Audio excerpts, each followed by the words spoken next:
सावंतवाडी मतदारसंघाचे आमदार, ज्यांना आम्ही भाई म्हणून म्हणतो, ते दीपक भाई या ठिकाणी उपस्थित आहेत, ज्यांनी आतापर्यंत या राज्य नियोजन, अर्थ, गृह आणि शिक्षण खात्याची जबाबदारी पार पाडलेली आहे आणि या जिल्ह्याच्या विकासासाठी ते कायमच धडपडत असतात. आपण ज्यांचं प्रेरणादायी असं व्याख्यान आता ऐकलं, आपण सगळे अगदी 2 तास द्यायचा झाला. उद्योजक तर फार कष्टी असतो, कारण आपल्या फॅक्टरीत काय चाललंय ते आपल्याला माहीत नसतं. ज्याच्याकडं 1,20,000 कर्मचारी आहे, त्या माणसानं एवढ्याशा छोट्याशा कुडाळ MIDC साठी अगदी सहजपणे वेळ उपलब्ध करून द्यावा आणि एवढा वेळ खर्च करून ते या ठिकाणी आलेले आहेत. आणि त्यांच्याबद्दल आतापर्यंत तुम्ही सगळं ऐकलं, त्यांच्याकडनं ऐकलं, आमच्या इथल्या व्यासपीठावरील मंडळींनी सांगितलं. आणि ज्या काही प्रेरणा आपल्याला मिळाल्या आहेत, असे सन्माननीय Hanumantrao Gaikwad, chamber of commerce agriculture चे अध्यक्ष सन्माननीय मांडगावे साहेब, chamber of commerce industry and ॲग्रिकल्चरचे सन्माननीय आशिषजी पेडणेकर सर, जे आमचे कायमच मित्र आहेत, कायम आम्हाला प्रेरणा देतात, सन्माननीय आमदार राजनजी तेली, माझे सहकारी श्री नकुल पाटसेकर, आनंद बांदिवडेकर, शशी सावंत आणि या सगळ्या व्यासपीठाला खरी शोभा कायमच आणून देतात ते आमचे मित्र आणि ह्या शिक्षण संस्थेचे अध्यक्ष सन्माननीय उमेशजी गाळवणकर.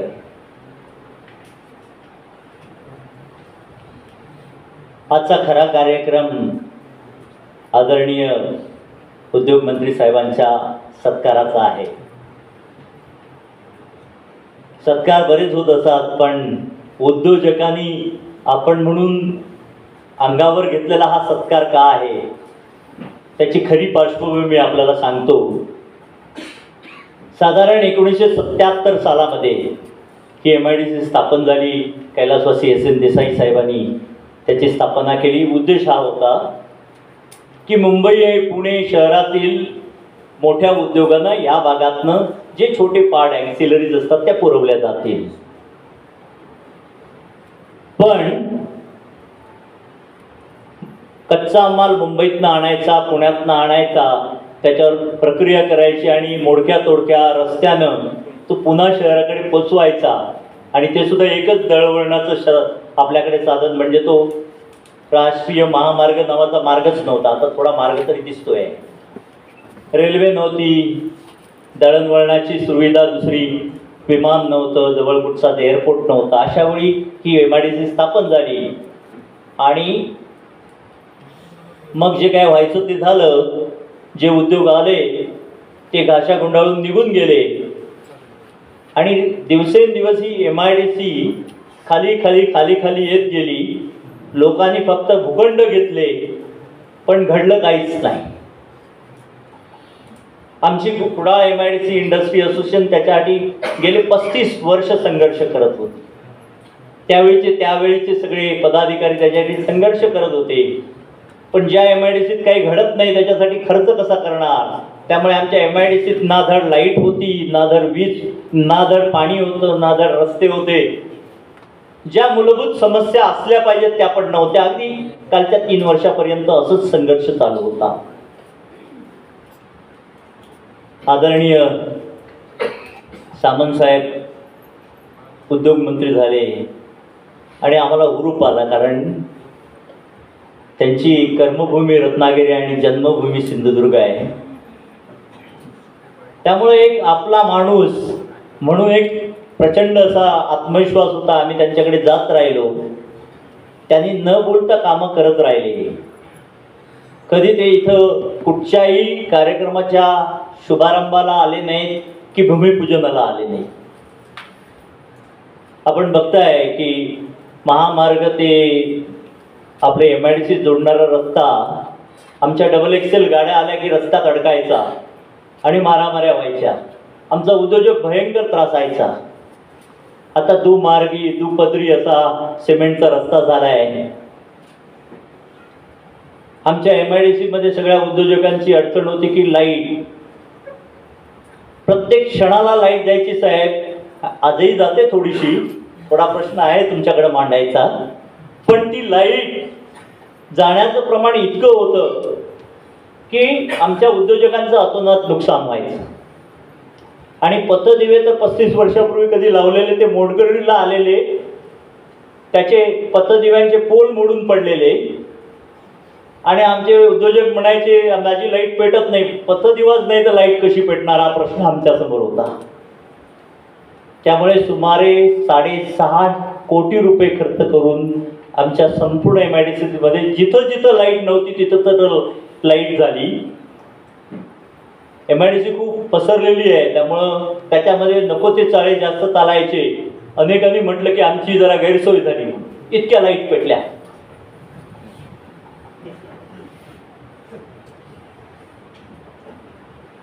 MIDCच्या इतिहासात आमचा छोटा उद्योजक साहेब, तो उद्योग उभारायचा. 2000 स्क्वेअर फीटची इमारत आहे, त्याच्यामध्ये त्याचं एकूणच बजेट 8 लाखाचं आहे. आणि तो आपला उद्योग उभारायचा आणि मग MSEB कडे जायचा, म्हणायचा आम्हाला लाईट द्या.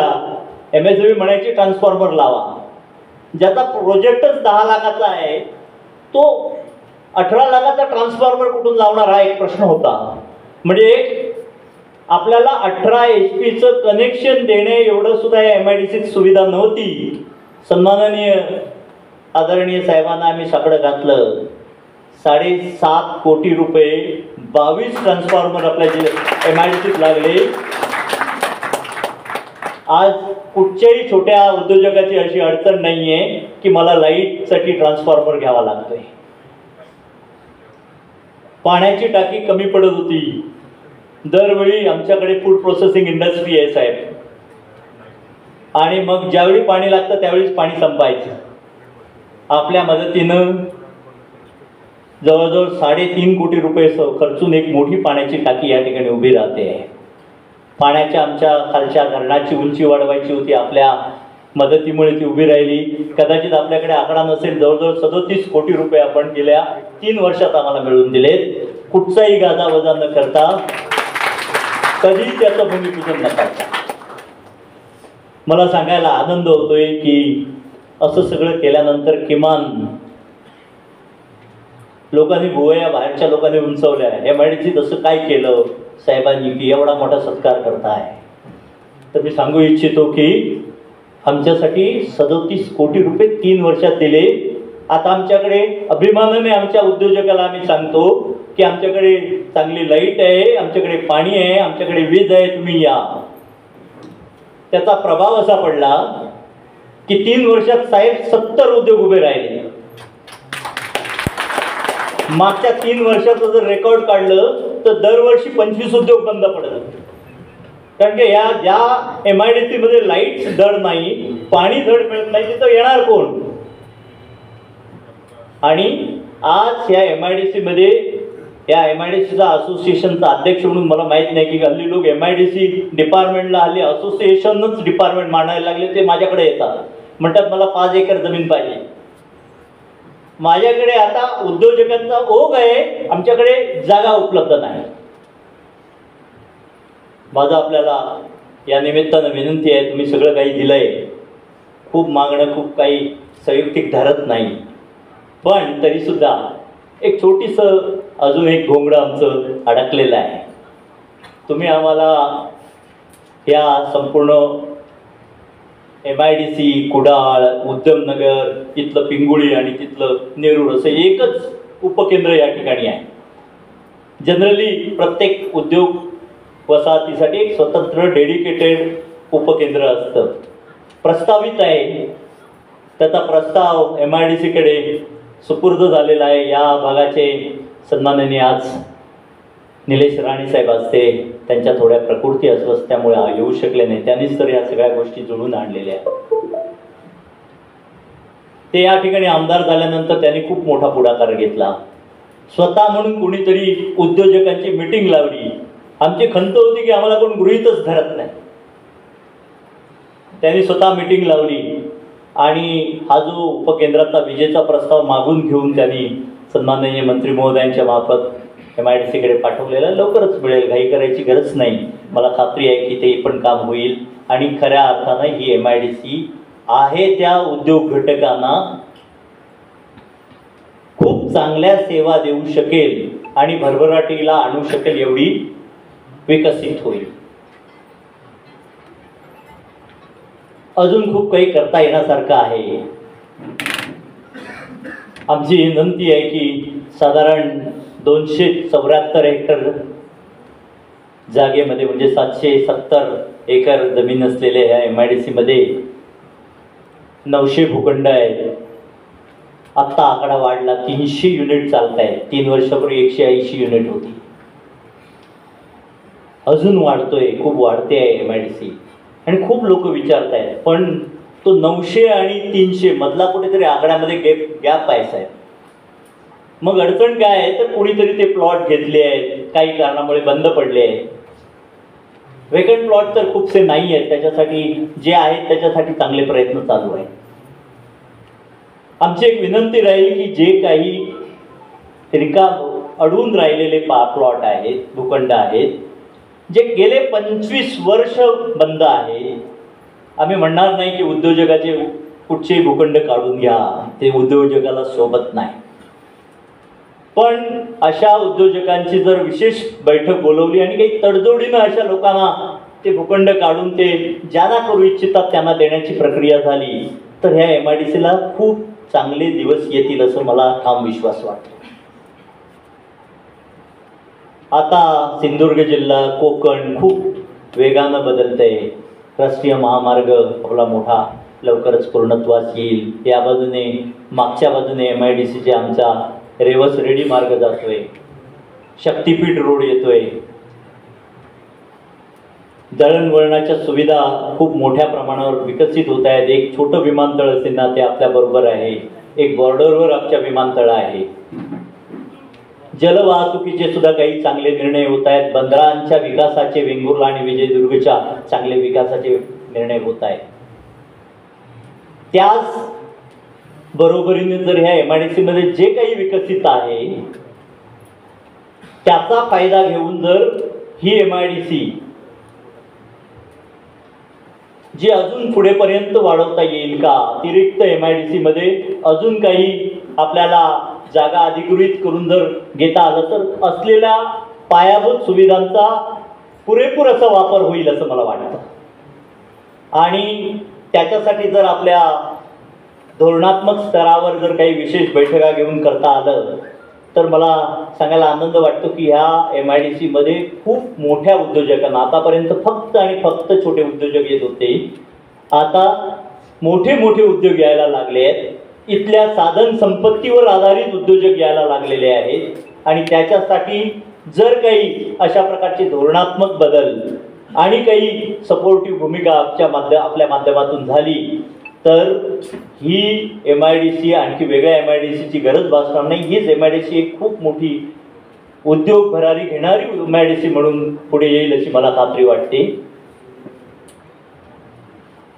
आज आपण या ठिकाणी आलात, बहुमोल वेळ आम्हाला दिला, हेच आमच्यासाठी आजच्या पुरतं पुरेसं आहे.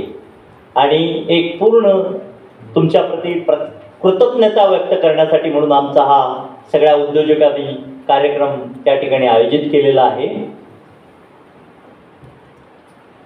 मला खात्री आहे की आपण आज व्यासपीठावर बसलेले सगळेच मान्यवर ज्या प्रेरणेने या ठिकाणी आम्हाला आज मार्गदर्शन केलंय आणि करणार आहात, त्या प्रेरणेतून आमच्या उद्योजकांना खूप मोठी उभारी मिळेल. आमच्याकडे कोण बघतच नाही असा तो थोडासा आमच्या मनातला सल आहे, तो तुमच्या आजच्या ह्या कार्यक्रमातून आणि तुमच्या मार्गदर्शनातून दूर होईल. आणि खऱ्या अर्थानं ही औद्योगिक वसाहत पुढच्या भविष्यात खऱ्या मोठ्या औद्योगिक वसाहतीबरोबर येईल अशी मला खात्री वाटते. आपण दिलेला हातभार यासाठी आपल्याप्रती कृतज्ञता व्यक्त करावी म्हणून आम्ही आज या सत्कार सोहळ्याचे आयोजन केलेले आहे.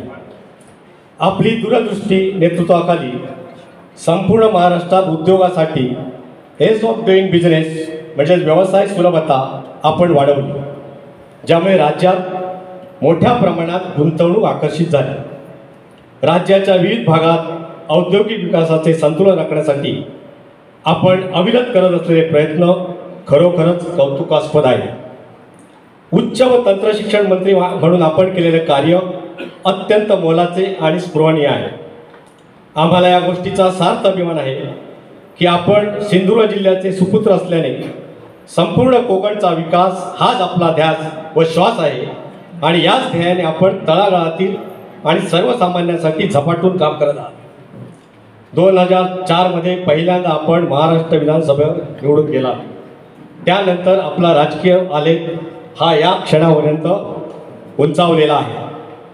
मराठी भाषेच्या संवर्धनासाठी आणि विकासासाठी मराठी भाषा मंत्री म्हणून आपण करत असलेले कार्य महाराष्ट्रातील तमाम मराठी प्रेमींना व मराठी जनांना दिलासा देणारे आहे. आपल्या माय मराठीला अभिजात भाषेच्या दर्जासाठी आपण घेतलेले कष्ट सर्वज्ञ नाही. महाराष्ट्राच्या राजकारणात कोकणच्या प्रतिभेचं आणि कार्यशक्तीचं प्रतिबिंब आपण प्रभावीपणे उमटवलेलं आहे. याचा आम्हाला सार्थ अभिमान आहे. आपल्या कार्यामुळे महाराष्ट्राचा औद्योगिक विकास झपाट्याने होत असून रोजगाराभिमुख नवनवीन संकल्पना राबविण्यासाठी आपण करत असलेल्या प्रयत्नांचे आम्ही साक्षीदार आहोत. आपल्या कार्यकर्तृत्वामुळे कोकणचे, राज्याचे आणि आपल्या देशाचेही नाव उंचावलेले आहे. कुडाळ औद्योगिक वसाहतीतील आम्ही सर्व उद्योजक आणि असोसिएशनचे सर्व पदाधिकारी आपल्या भावी वाटचालीस तसेच सार्वजनिक जीवनातील प्रवासाला आणि महाराष्ट्राला देशातील उद्योगस्नेही अग्रगण्य राज्य बनविण्याच्या आपल्या अथक परिश्रमास आम्ही मनपूर्वक शुभेच्छा देऊन हे मानपत्र आज रोजी आपणास स्नेहपूर्वक अर्पण करत आहोत. सर्व जे घटक आहेत त्या सर्वांच्या प्रती महाराष्ट्र राज्याचे उद्योगमंत्री तथा मराठी भाषा मंत्री मराठी समाज यांचा भव्य सत्कार सोहळा या ठिकाणी संपन्न होतो.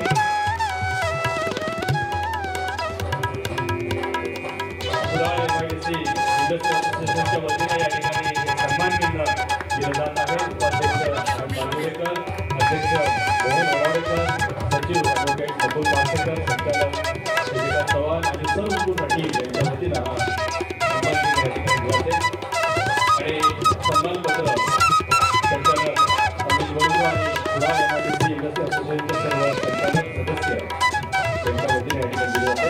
खूप धन्यवाद.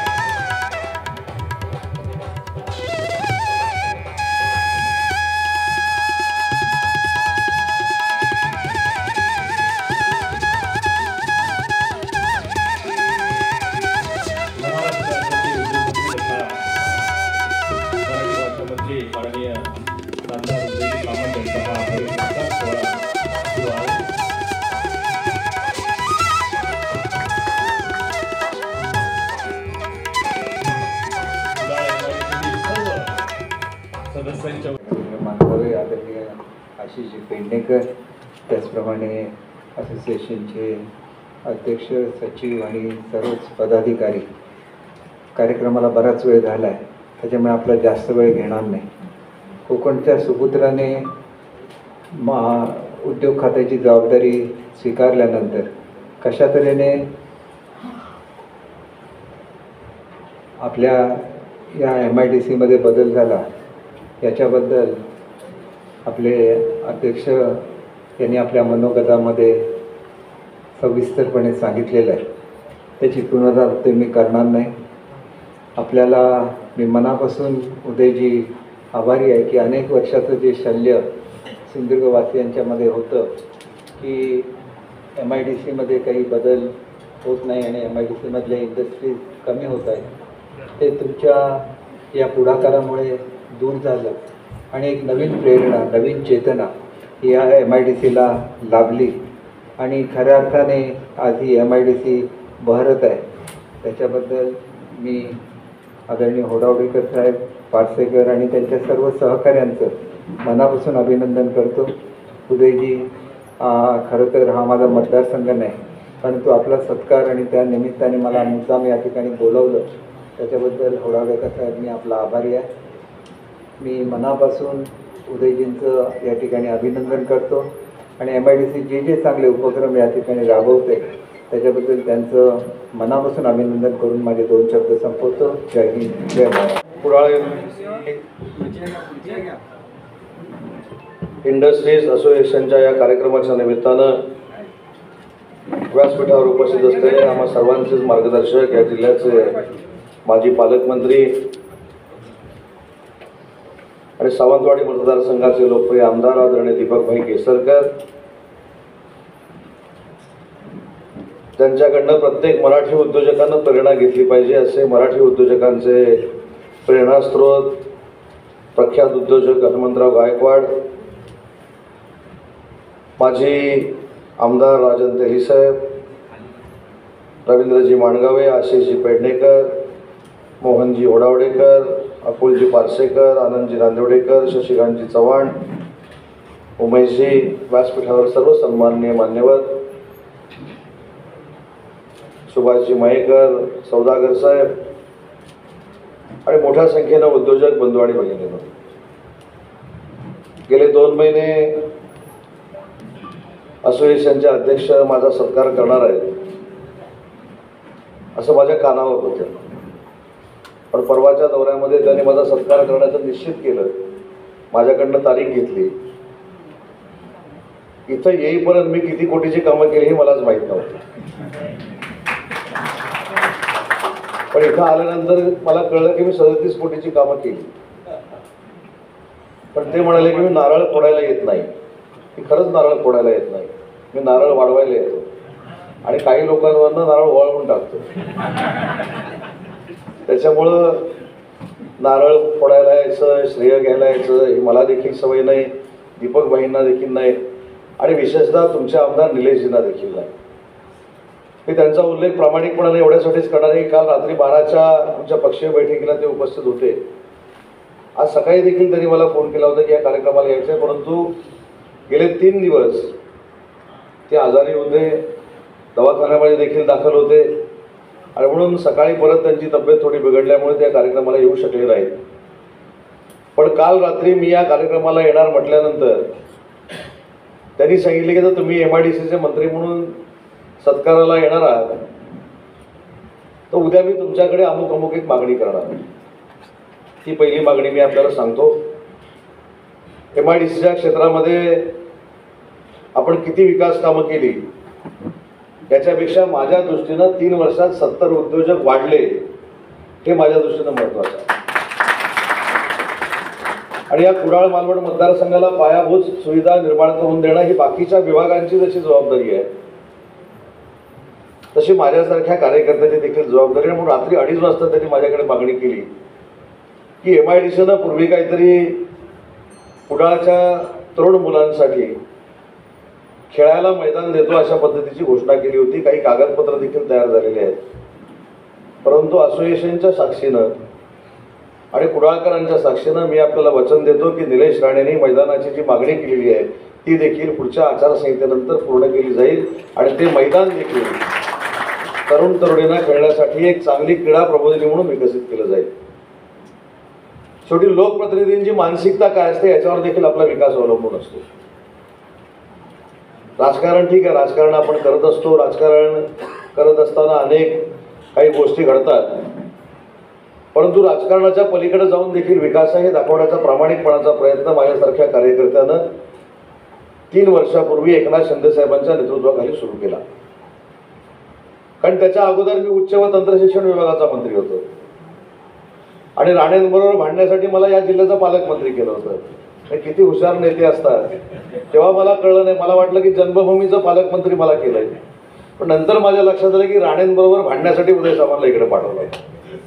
पण त्यावेळी 2.5 वर्ष मला रत्नागिरी जसं बघायला मिळालं माझ्या राजकीय जीवनामध्ये, तसं त्या 2.5 वर्षामध्ये मला सिंधुदुर्ग जिल्हा देखील विकासात्मक कसा पुढे नेता येईल यासाठी प्रामाणिकपणाचा प्रयत्न करता आला. पण चिपीचं विमानतळ असेल, आपल्याकडचं मेडिकल कॉलेज असेल, काही लोकांच्या नशिबामध्ये भाग गेला. प्रयत्न कुणी केले त्याच्यावर फार मोठा वादंग निर्माण शिकार होऊ शकतो श्रेयासाठी, पण ते पूर्ण होताना या जिल्ह्याचा पालकमंत्री मी होतो. कोणी का करेना, पण मी उद्घाटन केलं, विषय संपला.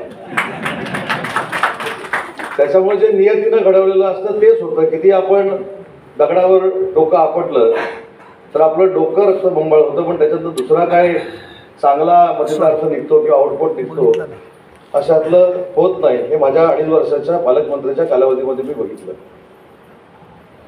आपल्याला आठवत असेल की भाई ज्यावेळी अर्थ राज्यमंत्री होते ते भाईनी चांदा ते बांधा नावाची एक योजना तयार केली होती. त्याच्यानंतर ती सिंधुरत्न योजना म्हणून पुढे आली आणि ती सिंधुरत्न योजना देखील स्टार्टअपसाठी दोन्ही जिल्ह्यामध्ये उपयुक्त ठरली. आज माझ्या जिल्ह्यामध्ये देखील महिलांसाठी नक्की काय उद्योगधंदा सुरू करून द्यावा हे प्रश्नचिन्ह असताना या सिंधुरत्न योजनेतनं माझ्याकडे हाऊसबोट सारखा प्रकल्प सुरू झाला. माझ्याकडे महिलांसाठी बसचा प्रकल्प सुरू झाला. माझ्याकडे आंबे बागायतदारांसाठी बोलेरो देऊन त्याच्यामधनं आंबा वाहतूक कशा पद्धतीनं तरुणांना करता येईल यासाठी उद्योगधंदे आपण सुरू केले. पण त्याचं मूळ जर कोण असेल तर या व्यासपीठावर सांगितलं पाहिजे त्याचं मूळ दीपक भाई केसरकर होते, म्हणूनच ती सिंधुरत्न योजना आम्हाला सगळ्यांना मिळाली. बरं, माझं हे कौतुक करत असताना दीपक भाई माझ्या बाजूला बसलेत म्हणून त्यांचं कौतुक करावं असं काही त्यांनी माझ्या कानात सांगितलेलं नाही. आता गैरसमज होऊ शकतात, पण त्यांनी जे काय केलंय ते सिंधुदुर्गवासियांच्या देखील समोर असलं पाहिजे. मी मगाशी देखील पत्रकारांना सांगत होतो की माझ्या नशिबात उद्योगमंत्री व्हायचं भाग्य एकनाथ शिंदे साहेबांनी आणून दिलं, पण माझ्या नशिबामध्ये शरद पवार साहेब असतील, विलासराव देशमुख साहेब असतील, अशोक चव्हाण साहेब असतील, गोविंदराव अधिक असतील, त्याच्यानंतर राणे साहेब असतील, त्या यादीमध्ये माझं नाव उद्योगमंत्री म्हणून जाऊ शकलं हे माझ्या दृष्टीनं मी माझं परमभाग्य समजतो. आणि दिग्गज मंडळी राज्याचे उद्योगमंत्री होते आणि त्याच्यातनं SN देसाईंनंतर ज्यांचा उल्लेख SN देसाईंचा आपण केला, एखाद्या व्यक्तीला 1977 सालामध्ये काय विजन असू शकतं हे आपण सगळ्यांनी मिळून समजून घेतलं पाहिजे. त्यावेळी माझं वय फक्त 2 वर्ष होतं. ज्यावेळी तुमची MIDC आली त्यावेळी फक्त 2 वर्षाचा होतो, पण त्याच्यानंतर मी उद्योगमंत्री होऊ शकलो आणि त्या SN देसाईंनी स्थापन केलेल्या MIDC मध्ये 37 कोटी रुपये देऊ शकलो. हे अतिशय मला असं वाटतं की सत्काराचे नाही, आमचं कर्तव्य, आमची सगळ्यांची जबाबदारी आहे. त्याच्यामुळं आज 70 आले उद्योग, ते आता पुढे 700 कसे करायचे याच्यावर आपण सगळ्यांनी अभ्यास केला पाहिजे आणि याच्यावर अभ्यास करून पुढे गेलं पाहिजे. आपण कोकणामध्ये राहतो, एखाद्या गोष्टीचा गैरसमज कशा पद्धतीनं पसरवला जातो हे माझ्यापेक्षा तुम्हाला सगळ्यांना माहिती आहे.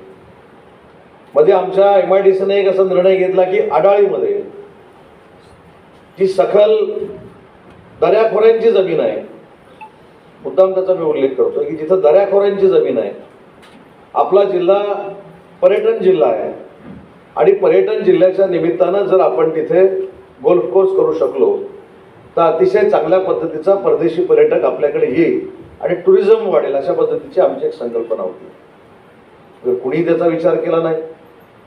MIDCनं प्लॉट थांबवले, MIDCनं प्लॉटची विक्री थांबवली, अशा पद्धतीचा एक फेक नरेटिव्ह सेट करण्याचा प्रयत्न केला. मी विशेषतः मनापासून आभार मानतो दीपक भाईंचे, राजन तेलींचे आणि संजू परबांचे आमच्या, की नक्की वस्तुस्थिती काय. आता देखील सकाळी माझी सरपंचांची बैठक झाली. कुठेही उद्योजकांचे प्लॉट थांबवलेले नाहीत आणि थांबवले जाणार नाहीत, हे उद्योगमंत्री म्हणून माझं स्पष्ट मत आहे. आपण थोडी जर अजून माहिती घेतली पाहिजे. प्लॉट कशासाठी थांबवलेले आहेत तर ज्यावेळी या MIDCचं ॲक्विएशन झालं त्याच्यानंतर आम्ही मोजणी करत करत या वर्षापर्यंत आलो आणि मागच्या वर्षी आमच्या असं लक्षात आलं की जी MIDC आम्ही ॲक्वायर केली त्यातली 34 हेक्टर जमीनच आमच्या ताब्यात नाही. पण जी जमीन आमच्या ताब्यात नाही असे प्लॉट जर आम्ही उद्योजकांना दिले तर भविष्यामध्ये उद्योजक अडचणी देऊ शकतात, म्हणून त्यांचे तात्पुरते प्लॉट देणं आम्ही बंद केलेलं आहे. परंतु त्या उद्योजकांना जो आमचा काही डेव्हलपमेंटचा पिरियड असतो तो देखील वाढवून द्यायचा निर्णय आम्ही घेतला आहे. त्याच्यामुळे कोणाचाही प्लॉट काढून घेतलेला नाही आणि MIDCच्या जागेमध्ये जी टेबल लँड आहे तिथं कुठेही गोल्फचा स्टेडियम आपल्याला करायचा नाही. पण तरी देखील आज मी सांगितलं सगळ्यांना की जर लोकांचं समाधान होणार नसेल, लोकांना ते नको असेल तर तिथं जबरदस्तीनं करण्याचा काही प्रश्न येत नाही, परंतु ते आम्ही काय करतोय हे तुम्ही समजून घ्या. ते गोल्फचं स्टेडियम जर तुमच्या इथं आलं तर काय काय होऊ शकतं, आपल्या सिंधुदुर्गचा जिल्ह्याचा विकास किती होऊ शकतो हे आपण पहिलं समजून घ्या. अशा पद्धतीची विनंती केल्यानंतर ती देखील समंजस मंडळी होती. त्यांच्या विनंतीला मान देऊन मी, दीपक भाई आणि आम्ही सगळे पुढच्या आठवड्यामध्ये आढाळीला जाणार आहोत. आज आढाळीमध्ये देखील उद्योजक यायला सुरुवात झालेली आहे. जे आता अध्यक्ष तुम्ही सांगितलं की 3 वर्षामध्ये 70 उद्योजक कुडाळमध्ये आले, तशाच पद्धतीचे उद्योजक आता आढाळीमध्ये यायला सुरुवात झालेली आहे. भाईनी फार्मासाठी देखील पुढाकार घेतलेला आहे, तिथं ते देखील आपण चांगल्या पद्धतीनं तयार करू. आणि अजून एक पुढे जाऊन की कुडाळचे प्लॉट काढून घ्यायचे, मगाशी सांगितलं की सगळं समन्वयानं करा. साहेब, सगळं समन्वयानं करता येत नाही. जी व्यक्ती 25 वर्ष त्या प्लॉटवर काहीच करू शकत नाही त्याला अजिबात सांगण्याची गरज नाही.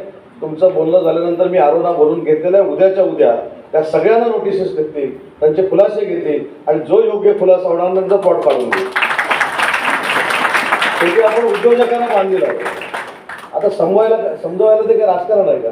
तू उभा राहू नको, मी उभा राहतो, हा आम्ही मैत्रीपूर्ण करतो, आम्ही म्हणणार युती करतो, असं काय नाही. त्याच्यामुळे जे होणार नाही, 25 वर्ष जे काय करू शकले नाहीत ते पुढचे 5 वर्षामध्ये करतील काय मला माहीत नाही. परंतु जर काही अडचणी असतील आणि उद्योजकाला अडचणीला सामोरं जाऊन त्या प्लॉटवर काय करता आलं नसेल तर त्याला मात्र नक्की प्राधान्य दिलं जाईल. परंतु आपल्या अंगाखाली नुसता प्लॉट ठेवायचा आणि त्याचं नंतर ट्रेडिंग करायचं असे जर कोणाचे मुनसबे असतील तर ते पुढच्या 48 तासामध्ये धुळीला मिळवले जातील. हे उद्योग मंत्री म्हणून मी आपल्याला सांगितलं. मगाशी ते म्हणाले की आता असोसिएशनच मंत्रालय झालंय, पण आता प्लॉट काढून घेतल्यानंतर प्लॉट काढून घेऊ नका म्हणून जर कोण आलं तर मात्र त्यांना कमिटमेंट करू नका. प्लॉट द्यायचे अधिकार कदाचित तुम्हाला घ्या, पण प्लॉट काढून घेताना त्यांचा प्लॉट काढून घेऊ नका म्हणून असोसिएशनला अधिकार घेऊ नका. हा, याचं कारण तुम्हाला सांगतो. जे काहीच करत नाही ते कारण शोधत असतात आणि जे काहीच करत नाही त्यांच्या कारणाला जर आपण बळी पडलो तर आपण डेव्हलपमेंट कधी करू शकत नाही. आज मला देखील कुडाळच्या माझ्या MIDCच्या रस्त्यावर आल्यानंतर मनापासूनचं समाधान मिळतं की ज्या पद्धतीनं आमच्या डिपार्टमेंटनं हा रस्ता डेव्हलप केला आहे असा रस्ता कुठच्याही महाराष्ट्राच्या MIDC मध्ये झाले नाही, याची देखील आपण नोंद घेतली. आणि पहिले हे प्लॅनिंग केलं होतं, म्हणजे मी तुम्हाला सांगतो प्लॅनिंग केलं होतं कशा पद्धतीनं करायचं काय आम्ही सगळं सांगितलं होतं. नंतर आमदार साहेबांनी सांगितलं की अशा पद्धतीनंच मला पाहिजे. हा रस्ता झाल्यानंतर तो सेल्फी पॉईंट बनला पाहिजे ही त्यांची संकल्पना होती. हिस्टॉरिकल लॅम्प लागले पाहिजे ही त्यांची संकल्पना होती आणि त्यांच्या संकल्पनेतनं आम्ही टेंडर झाल्यानंतर देखील त्याच्यामध्ये बदल केले. आणि आज कुडाळचा रस्ता बघितल्यानंतर तुमच्या असं लक्षात येत असेल की प्रत्येक शहरामध्ये असाच रस्ता असला पाहिजे तर आपण आंतरराष्ट्रीय शहर म्हणून सामोरं जाऊ शकतो. अशा पद्धतीचा रस्ता आपण तयार करून दिलेला आहे. त्याच्यामुळे माझा सत्कार हा माझा सत्कार नाही, माझा सत्कार हा माझ्यासोबत काम करणाऱ्या सगळ्या डिपार्टमेंटचा सत्कार आहे. कारण ज्या पद्धतीनं माझे डिपार्टमेंटचे लोक माझ्यासोबत काम करतायत ते देखील 24/7 काम करतायत. त्यांना देखील माहिती आहे उदय सामंतचा फोन कधी पहाटे 5 वाजता येऊ शकतो, कधी रात्री 2 वाजता येऊ शकतो. त्याच्यामुळं फोन बंद ठेवायची सिस्टीम MIDC मध्ये आम्ही बंद करून टाकलेली आहे. ज्याचा फोन बंद त्याला माझ्याकडे येण्यासाठी दरवाजा बंद ही सिस्टीम आम्ही करून टाकलेली आहे. त्याच्यामुळे MIDCचा प्रत्येक अधिकारी हा उद्योजकांना आणि जनतेला बांधील आहे. अशा पद्धतीनं MIDC मध्ये आम्ही काम करतो. म्हणूनच अशा पद्धतीची इन्फ्रास्ट्रक्चर महाराष्ट्राच्या स्तरावर मागच्या वर्षी आम्ही 3,000 कोटीची केली. या 2 वर्षात 3,000 कोटीचं इन्फ्रास्ट्रक्चर आपण महाराष्ट्राला दिलं. एक साधं उदाहरण सांगायचं झालं, आपण समृद्धी महामार्गाच्या सगळ्याच गोष्टी ऐकलेल्या आहेत. समृद्धी महामार्ग कसा आहे, समृद्धी महामार्ग कशा पद्धतीनं जातो. आणि आमच्याकडे एक कॉरिडॉर आहे छत्रपती संभाजीनगरला, ऑरिक नावानं आहे. कोरियन कंपन्या आणि जॅपनीज कंपन्या सगळ्या येतात. मी पहिल्या भेटीला तिथे गेलो तर जॅपनीज कंपनीने सांगितलं की साहेब आम्ही गेले 3-4 वर्ष मागणी करतोय ऑरिक सिटी झाल्यापासून, तुम्ही इथं उभं राहा आणि समोर बघा तुम्हाला काय दिसतं. तर म्हटलं समृद्धी महामार्ग दिसतो. मग साहेब समृद्धी महामार्ग जर दिसतो तर ही मिसिंग लाईन जर आम्हाला काढून दिली तर आम्हाला 22 किलोमीटरचा वळसा निघून जाणार आहे. आम्ही दुसऱ्या मिनिटाला 700 मीटरवर 800 मीटरवर समृद्धी महामार्गाला पोहोचणार आहोत. मी विचारलं का झालं नाही. आमच्या अधिकाऱ्यांनी सांगितलं की त्याचं टेंडर 6 वेळा काढलं होतं, 6 वेळा, आणि 6 वेळा ते रद्द केलं होतं. माझ्या नंतर लक्षात आलं की त्याची इस्टिमेटेड कॉस्ट ही 100 कोटी रुपये होती, म्हणून ते पाठीपुढं सगळं चाललं होतं. त्या दिवशी निर्णय घेतला, टेंडर काढलं आणि 8 महिन्याच्या आत समृद्धी महामार्गाची आम्ही कनेक्टिव्हिटी केली. ती कनेक्टिव्हिटी केल्यानंतर माननीय मुख्यमंत्र्यांकडनं मला असं कळलं की तो रस्ता झाल्यामुळं, म्हणजे मुख्यमंत्र्यांना त्यांनी चांगलं सांगितलं इंडस्ट्रीच्या लोकांनी की जो रस्ता 4 वर्ष 5 वर्ष होत नव्हता तो 7-8 महिन्यामध्ये झाल्यामुळं आम्हाला कनेक्टिव्हिटी समृद्धी महामार्गाची अतिशय सुलभ झाली आणि आमचा 22 किलोमीटरचा वळसा जो होता तो बंद झाला आणि त्या 22 किलोमीटरमध्ये हेवी ट्रॅफिकमुळं हे ट्रॅफिक जाम होत होतं, आमचे 3-3, 4-4 तास जात होते, ते आम्हाला सगळं सुलभ झालं. याचं कारण उद्योग विभाग आहे. आणि म्हणून आम्हाला जे काय काम करायचं ते उद्योजकांसाठी करायचं, जे काय काम करायचं आहे ते उद्योग वाढवण्यासाठी काम करायचं आहे, ही भूमिका 3 वर्षामध्ये आम्ही घेतली आणि त्याच्यामध्ये आम्ही यशस्वी झालो. म्हणूनच सलग 3 वर्ष देशात महाराष्ट्र हा परकीय गुंतवणुकीमध्ये 1 नंबरला आहे. हा सर्वे माझा नाही, हा सर्वे RBIचा आहे. हा इन्सेंटिव्ह स्मॉल स्केलवाले अनेक इथं असतील, MSME वाले अनेक इथं असतील. 3 वर्षामध्ये कुडाळच्या एका जरी स्मॉल स्केलवाल्यानं किंवा MSME वाल्यांना असं हात वर करून सांगितलं की माझ्या खात्यामध्ये इन्सेंटिव्ह याला उदय सामंतला भेटावं लागलं, हे उदय सामंतच्या एंटी चेंबरमध्ये जायला लागलं, मी आज सत्कार नाही, माझा राजीनामा द्यायला तयार आहे. 3 वर्षामध्ये 11.5 कोटी रुपये आपण वाटले, थेट आपण उद्योजकाच्या खात्यामध्ये पाठवले. पण ज्यावेळी उद्योजकांनी मला विचारलं की या 3 वर्षामध्ये 11.5 कोटी रुपये आम्हाला मिळाले, पण मागच्या वर्षी आम्हाला 1,000 कोटी रुपये मिळवताना देखील एंटी चेंबर झिजवायला लागायचे, मी त्यांना सांगितलं त्याच्यातनं 5% अपेक्षा होती. इथं फक्त तुमच्या घरच्या चहाची मला अपेक्षा आहे, मला तुमच्या 5% अपेक्षा नाही. म्हणून 2 वर्षामध्ये 3 वर्षामध्ये 11,500 कोटी रुपये हे तुमच्या खात्यामध्ये मी पाठवू शकलो. आज आपण प्रत्येक क्षेत्रामध्ये 1 नंबर लावतो. देशामध्ये ODOPचा नंबर काढण्यात आला, 1 डिस्ट्रिक्ट 1 प्रोडक्टचा जो नंबर काढण्यात आला. मला सांगताना आनंद होतोय, केंद्र सरकारच्या कमिटीनं जे गोल्ड मेडल दिलं ते आपल्या कोकणातल्या रत्नागिरी जिल्ह्याला मिळालं. हे आमचं उद्योग विभागाचं काम आहे. मधाची गावं जी आम्ही करतोय की बाकीच्या देशामध्ये किती होत आहेत त्याच्यापेक्षा 50-50 गावं दरवर्षी शेतकऱ्यांसाठी आम्ही महाराष्ट्रामध्ये करतोय. हे हनुमंतराव आमच्यासाठी महत्त्वाचं आहे. आणि म्हणून अध्यक्ष म्हणून तुम्हाला एक विनंती करायची आहे की आपण पुढच्या पिढीला उद्योगामध्ये कसं आणू शकतो, पुढच्या पिढीला मुख्यमंत्री रोजगार निर्मितीमधनं काय मिळवून देऊ शकतो, याच्यासाठी आता प्रयत्न झाले पाहिजेत. नोकऱ्या किती आहेत, कोण किती लोकांना नोकऱ्या देऊ शकतो, AI मधनं काय होणार आहे, एवढं बोलण्या एवढे काय माझी AI-BI ची उंची नाही. पण उद्योजकांनी जर कुठंतरी आपली उद्योजकांमधली एक आत्मीयता दाखवून उद्योग जर सुरू केले तर किमान 5-10 लोकांना देखील आपण काम देऊ शकतो आणि त्याच्यातनं फार मोठी इंडस्ट्री उभी राहू शकते. याच्यातला एक किस्सा तुम्हाला सांगतो की 3 वर्ष उद्योग विभाग माझ्याकडे, शिंदेसाहेब असतील, देवेंद्रजी असतील, अजितदादा असतील, सगळ्या याचा पाठपुरावा करतात. पण विभागाची जर मानसिकता असेल, मी माझी म्हणत नाही, विभागाची मानसिकता जर असेल तर काय क्रांती होऊ शकते एखाद्या विषयामध्ये, ते म्हणजे मुख्यमंत्री रोजगार निर्मिती योजनेमध्ये 3.5 वर्षापूर्वीचा आकडा जर आपण बघितला तर 3 वर्षामध्ये 11,000 उद्योजक आम्ही निर्माण करू शकलो सरकारमार्फत. आणि ज्यावेळी महायुतीचं सरकार पुन्हा एकदा आलं त्या दिवसापासून आतापर्यंत 67,000 उद्योजक आम्ही मुख्यमंत्री रोजगार निर्मिती योजनेमधनं निर्माण केले. याचा अर्थ 3 वर्षात 11,000 आणि 3 वर्षात 67,000. याचा अर्थ किती वेगवान पद्धतीनं सरकार काम करतंय हे देखील तुमच्या लक्षात आलं असेल. आणि म्हणून तो कधी काउंट आम्ही केला नाही की 67,000 उद्योजक म्हणजे 67,000 लोकांच्या हाताला काम. आणि त्यांनी 2 लोकांना जरी काम दिलं तरी 1,20,000 लोकांना, 1,34,000 लोकांना काम. हा कधीही आपण रेशो जो हिडन आहे तो कधी याची आपण चर्चा करत नाही. आणि म्हणून असोसिएशनला मला विनंती करायची आहे की माझा सत्कार केला म्हणजे तुम्ही मग सरकारचा सत्कार केलेला आहे, पण हा सत्कार केलेला असताना देखील आम्ही सरकारमार्फत काय काय लोकांसाठी केल्या आहेत, काय काय योजना आपण आणल्या आहेत, हे देखील सरकारच्या माध्यमातून आपण लोकांसमोर ठेवल्या पाहिजेत. त्याच्यातनंच नवीन नवीन उद्योजक या महाराष्ट्रामध्ये आणि सिंधुदुर्ग जिल्ह्यामध्ये उभे राहू शकतात. त्याच्यामुळे उद्योजकता हा जो विषय आहे तो कशा पद्धतीने घेतला पाहिजे.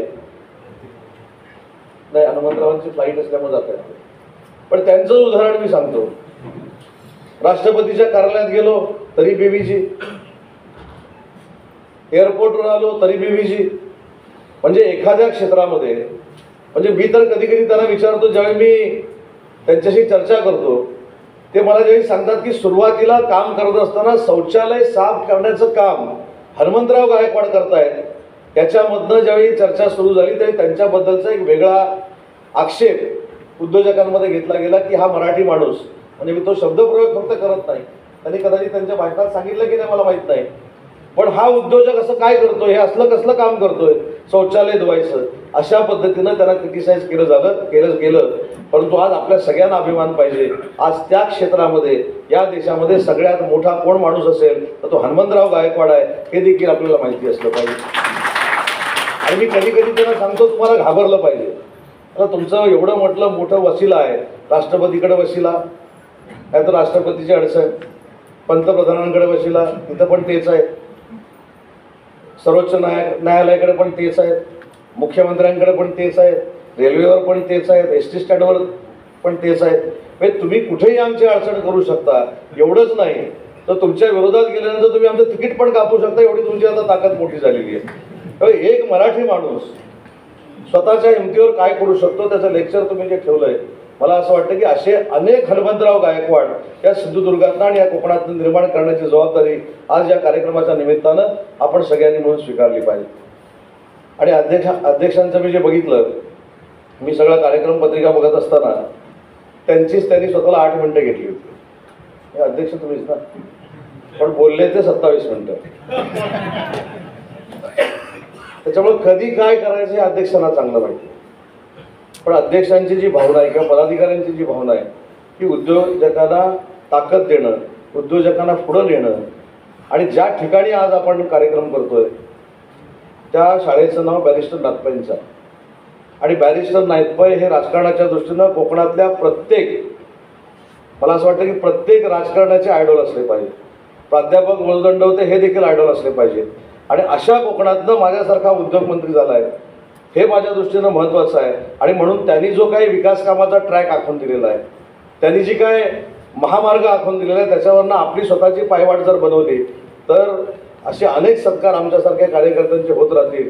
फक्त त्यांच्यासारखं वागलं पाहिजे, बरोबर ना? त्यांच्यासारखं म्हणजे कसं हा प्रामाणिकपणावर तर त्यांच्या कोण संशयच घेऊ शकत नाही, बरोबर.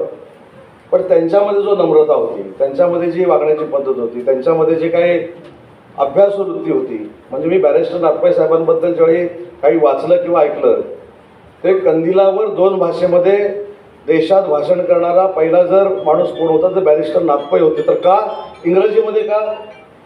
तर मी कुठच्या सभागृहामध्ये काय जाऊन करतो हे सर्वसामान्य माणसाला कळलं पाहिजे. आणि त्याचं ट्रान्सलेशन मराठीमध्ये करून सांगायचं वाड्या वस्त्यांवर. मी हे इंग्रजी का बोललो तर तुम्हाला कळलं पाहिजे की तुमचा लोकप्रतिनिधी लोकसभेमध्ये जाऊन काय करतो. आणि तेव्हा लाईट नव्हती, असे आम्ही सगळ्यांनी आता जसे दिवे लावले म्हणून सांगितलं तसे दिवे पण नव्हते, तर त्या कंदिलावर ते सांगायचे. मग असे लोकप्रतिनिधी जर आमच्याकडे असतील, कोकणामध्ये असतील, तर ते आमच्यासाठी आयडॉल आहेत, हे आपण सगळ्यांनी म्हणून समजून घेतलं पाहिजे. असोसिएशनला देखील मनापासून धन्यवाद देत असताना आशिषजी तुम्हाला देखील मी एक विनंती करणार आहे, आमच्यासारख्याची अडचण करू नका. नक्की तुमच्या असोसिएशनचे अध्यक्ष कोण आहेत हेच आम्हाला कळत नाही. मुंबईत गेल्यानंतर दुसरे अध्यक्ष, कुडाळमध्ये आल्यानंतर दुसरे अध्यक्ष, असं जर झालं जे आमच्याकडे होतं ते तुमच्याकडे करू नका. कारण ही क्षेत्र राजकारण करण्याची नाही आहे, ही क्षेत्र उद्योग क्षेत्र पुढे नेण्याचं आहे. तुमच्यामध्ये जे काय आहे ते तुम्ही 4 भिंतीमध्ये सोडवलं पाहिजे. आज बघा, आता हा कार्यक्रम झाल्यानंतर दुसऱ्या तुमच्या टीमचा फोन येईल, तुमच्या बाजूला हे बसले होते ते काय नक्की अध्यक्ष आहेत काय, तर तुमचा अध्यक्ष कोण, उपाध्यक्ष कोण, हे एकदा तुमचं तुम्ही ठरवा. त्याच्यामध्ये महाराष्ट्रातल्या असोसिएशनच्या लोकांची अडचण करू नका. कारण त्यांना तुम्ही देखील सारखे, त्यांना माणगावे देखील सारखे, पूर्वीचे देखील सारखे. शेवटी राजकारणामध्ये हे मी समजू शकतो, इंडस्ट्रीमध्ये देखील हे होतं, हे मला ऐकून खरोखरच धक्का बसलेला आहे. आणि त्या धक्क्यातनं मी सावरलेलो नाही. पळवापळवी आमच्याकडे होते आम्ही समजू शकतो, ते बरोबर आहे ना. इंडस्ट्रीच्या असोसिएशनमध्ये निवडणुकीमध्ये पळवापळवी होते हे मी पहिल्यांदा ऐकलं. आमच्या ऐका ना, ते राजकारण मुळे दे, मला राजकारणात जायचं नाही, माझी भावना सांगतो. आणि दुसरं आशिषजी तुम्हाला देखील सांगतो आणि माणगावे साहेब तुम्हाला देखील सांगतो, माझं नेटवर्क एवढं चांगलं आहे, कुठच्या ग्रुपवर काय चर्चा चालू आहे मला दुसऱ्या सेकंदाला कळतं. त्याच्यामुळे मला 100% कोकणचा नेता व्हायचं नाही, तुम्ही त्याची चिंता करू नका. हे तुमच्या असोसिएशनच्या लोकांनी मला कोकणचा नेता व्हायचं आहे ही तुम्ही डोक्यातली शंका काढून टाका. त्या कॉम्पिटिशनमध्ये मी नाही आहे. पण माझी फक्त विनंती तुम्हाला एवढीच आहे की ज्या पद्धतीनं आरोप प्रत्यारोप होत आहे, ज्या पद्धतीनं बातम्या येत आहेत, हे कुठेतरी तुम्ही चार भिंतीच्या आत आशिषशी बसून थांबवलं पाहिजे. त्या मताचा मी आहे. कारण मला ललित गांधी देखील सारखे, तुम्ही देखील सारखे आणि तुम्ही देखील सारखे माझी बांधिलकी उद्योग मंत्री म्हणून उद्योग वाढवण्यामध्ये आहे. तुमच्या भांडण्यामध्ये मला अजिबात रस नाही. त्याच्यामुळे तुम्ही बसून मिटवावं. आणि उद्या काय होईल सांगतो. आज या अध्यक्षांनी पुढाकार घेऊन तुम्हाला बोलवलेलं आहे. ते समोरच्या यांच्यावर बहिष्कार टाकणार. तुम्ही का बोलवलं? या सगळ्या लोकांची अडचण लक्षात घ्या. आणि म्हणून माझं मत आहे की आम्हाला मंत्र्यांना बरोबर घेऊ नका, अध्यक्षांना आपल्या मुख्यमंत्र्यांना बरोबर घेऊ नका, उपमुख्यमंत्र्यांना बरोबर घेऊ नका. तुम्ही सगळे समंजस आहे. तुम्ही इतके वर्ष काम करताय. मी तर 3 वर्ष तुम्हाला अतिशय चांगल्या पद्धतीनं काम करताना बघतोय. तर त्या सगळ्या गोष्टी आपण कुठेतरी समजून घेतल्या पाहिजेत. आपल्यामुळं किंवा त्यांच्यामुळं देखील, ते काय माझे नातेवाईक नाहीत, पण त्यांच्यामुळं देखील असोसिएशनला कुठं त्रास होणार नाही. की तुमच्या घडामोडीमुळं आमच्या स्थानिक लेवलच्या असोसिएशन हे बिचारे बोलणार नाही. ते म्हणतील मी बोललो तर माझं पद जाऊ शकतं, कारण तुमची मला सिस्टीम माहीत नाही. पण हे नको. ह्या प्रथा राजकारणामधल्या नको. जनरल बॉडीमध्ये मारामारी आम्ही ह्याला बघतो. कुठं शेखरजी, महानगरपालिका, तुमच्यानंतर नगरपालिका, नगरपंचायत, जिल्हा परिषद. पण या प्रथा जर असोसिएशनमध्ये यायला लागल्या, कोण करतंय मला माहीत नाही. दोघांनी समंजसपणाने घ्या. दोघांनी समंजसपणाने घेऊन उद्योजकांना आपल्याला पुढं न्यायचं आहे. MIDC आपल्याला डेव्हलप करायचं आहे. तुमचा आशिषजी असलेला अभ्यास, तुमचा माणगावे असलेला अभ्यास, त्यांचा असेल नसेल मला माहीत नाही, पण सगळ्यांचा अभ्यास जर एकत्र झाला तर महाराष्ट्राची इंडस्ट्री ही चांगल्या पद्धतीनं पुढं जाऊ शकते. एवढीच माझी त्याच्यामधली अपेक्षा आहे. तुम्ही पण माझे चांगले मित्र आहात. तुम्ही देखील माझे चांगले मित्र आहात. जयंत पाटील साहेब देखील माझे काही काळ नेते होते. तुम्ही चिंता करू नका. जयंत पाटलांचे तुम्ही समर्थक असले तरी माझं तुम्हाला समर्थन आहे. त्याच्याबद्दल माझं काय म्हणणं नाही. पण या गोष्टी कुठंतरी अशीची थांबल्या पाहिजेत असं माझं मत आहे. तुम्हाला असं वाटेल की सत्काराच्या निमित्तानं मी हा कुठेतरी वेगळ्या मार्गाला नेतोय. कदाचित अनेकांना कळत नसेल मी हे का बोलतोय. पण मला, तुम्हाला, माणगावे साहेब, तुम्हाला आणि तुम्हाला हे चांगलं कळलेलं आहे. त्याच्यामुळे हे असोसिएशनमध्ये होऊ नये एवढीच माझी मनापासूनची विनंती आहे. ती आपण दक्षता घ्यावी. मी तुमच्या सोबतच आहे. परत एकदा सांगतो, मी असं काय म्हटलं नाही की तुम्ही अध्यक्ष झालं तर मी विरोधात आहे. जे काय असेल ते चार भिंतीच्या आत आपण संपवावं एवढीच या कार्यक्रमाच्या निमित्तानं आदेश नाही, विनंती आहे. एवढीच विनंती आपल्याला करतो. माझा आदर सत्कार केला त्याबद्दल मनापासून आपल्याला धन्यवाद देतो. आणि सत्कार करत असताना बांबूचा मोमेंटो मला तुम्ही दिला. उद्योग मंत्री म्हणून सांगतो की या सिंधुदुर्गानं, या बांबूमुळं या महाराष्ट्राच्या उद्योग विभागाला बांबू पॉलिसी आणावी लागली. आणि ती बांबू पॉलिसी देशातली पहिली बांबू पॉलिसी आहे. त्याचं सगळं श्रेय सिंधुदुर्गाला जातं. एवढंच सिंधुदुर्गवासियांना जाणीव करून देतो आणि माझं मनोगत संपवतो. जय हिंद, जय महाराष्ट्र. सर नूर खान यांना विनंती करतो आपण हा सन्मान माननीय आमदार उदयजी सामंत यांच्या शुभ हस्ते या ठिकाणी स्वीकार मी सामंत आपण विनंती करतो. त्या ठिकाणी आदर्श उद्योजक म्हणून श्री कौतुक नूर खान गेले अनेक वर्षांपासून कुडाळ MIDC मध्ये त्यांचा उद्योग समूह कार्यरत आहे आणि त्यांना सन 2024-25 मध्ये ग्रामोद्योग भरारी महाराष्ट्र राज्याचा प्रथम पुरस्काराने सन्मानित केलेला आहे. त्या निमित्ताने आज श्री कौतुक नूर खान यांचा हा सन्मान माननीय आमदार उदयजी सामंत यांच्या शुभ हस्ते या ठिकाणी होते. खूप खूप धन्यवाद. यानंतर पुढील सन्मान आहे श्री संदीप उदयजी सामंत. आपल्याला विनंती करतो की आपल्या शुभ हस्ते हा सन्मान आहे बांबू व्यवसायासाठी जो कोकणामधून, कुडाळमधून, सिंधुदुर्गातनं देशाच्या कानाकोपऱ्यामध्ये पोहोचत आहे. नव्हे तर जागतिक स्तरावर सुद्धा हा बांबू व्यवसायाचे विविध प्रॉडक्ट्स त्या ठिकाणी पोहोचत आहेत. आणि हा सन्मान साई शक्ती ऑटो इंजिनिअरिंगचे दीपक नारायण लिंगे गुणवंत कामगार पुरस्काराने यांचा सन्मान या ठिकाणी होतोय.